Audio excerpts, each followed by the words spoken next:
everyone! Since the introduction of the Sea of Stars in Infinity Nikki, I have been noticing a lot of confusion about some of the parts of the story, since you can no longer see the original intro. So I have decided that I am going to make a little bit of a video for you guys that kind of goes over what you might have missed. That way you get to understand who certain characters are, and some later quests won't be as confusing, because I want all of you guys to be able to enjoy Infinity Nikki just as much as I do. So before we start our video, I just want to give a huge thank you to the game archivist, without whom this video would have been substantially more difficult to make, as they have an absolutely lovely full game walkthrough with no commentary of Infinity Nikki, which shows you every single part of both the original intro quest and all of the main story in full. So I definitely recommend checking that out if you are interested in seeing things in a bit more detail.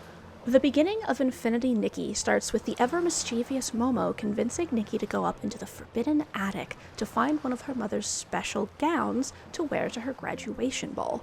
As the two of them completely ransack the place, Nikki quickly discovers that something strange is going on, which leads them to an old wardrobe that will definitely not take them to Narnia.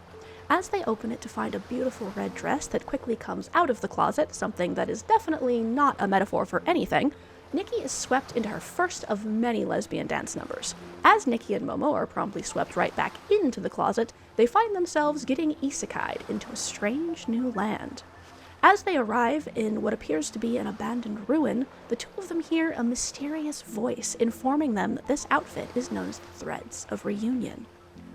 Something that is very interesting about the Threads of Reunion is that it hasn't actually appeared in the game yet, despite the fact that this specific storyline seems to have been finished, which does make you curious as to when that's actually going to appear in the game.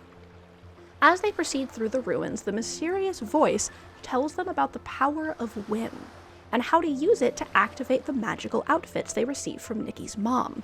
It starts with the floating outfit, and then it moves on to the purification outfit, which shows them how to purify Easlings. This is the original tutorial of the game before the Sea of Stars was launched. As they continue through the courtyard and approach the tower, they talk about how these outfits used to belong to Nikki's mom, and they wonder why she had such things. As the two of them approach the tower, the mysterious voice tells them that the only way to open the temple gates is using the Threads of Reunion. Once the doors are open, they discover something even more shocking. A goddess, imprisoned for 1,000 years, named Enna the Curator. She tells them that the world is ending. She also mentions that she happens to recognize that dress, as it belonged to someone she used to dance with. Certainly makes you question the relationship between her and Nikki's mother. Honestly, the lesbian subtext in this game isn't even subtext at this point, and we're only in the tutorial. As the room is swarmed by Easlings, Nikki is gifted, or cursed, with the Heart of Infinity, the only hope of saving the world.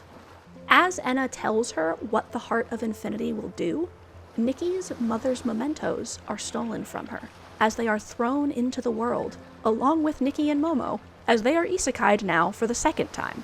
Left only with Enna's cryptic parting words of a secret not even the gods know, and a second heart beating in her chest, Nikki is quickly awakened by Momo, who laments their situation and apologizes for his hand in it.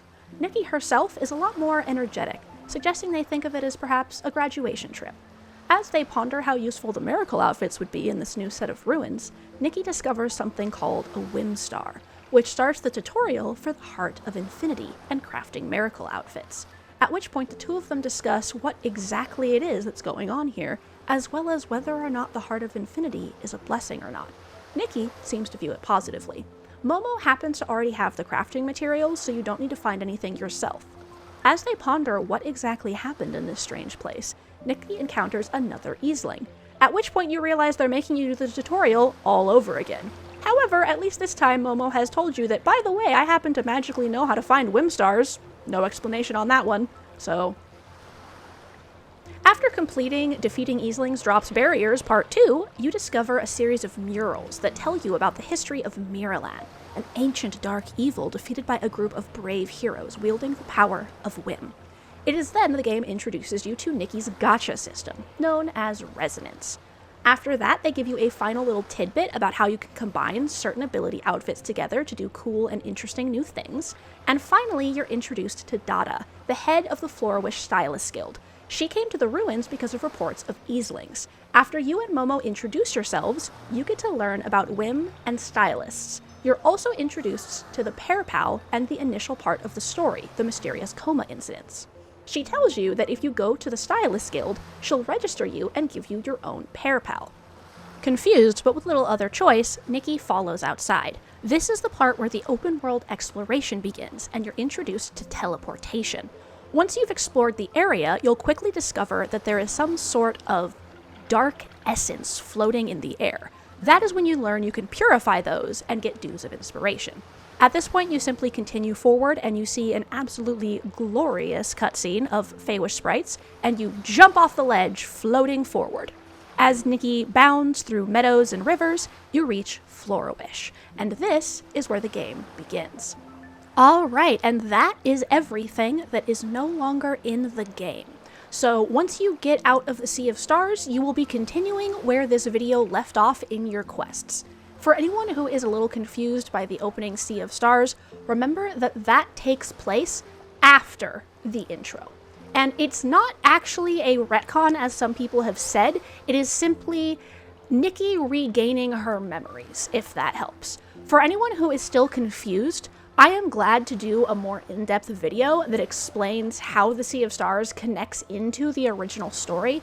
I just don't want to spoiler people in this video if I can help it, if they're not interested.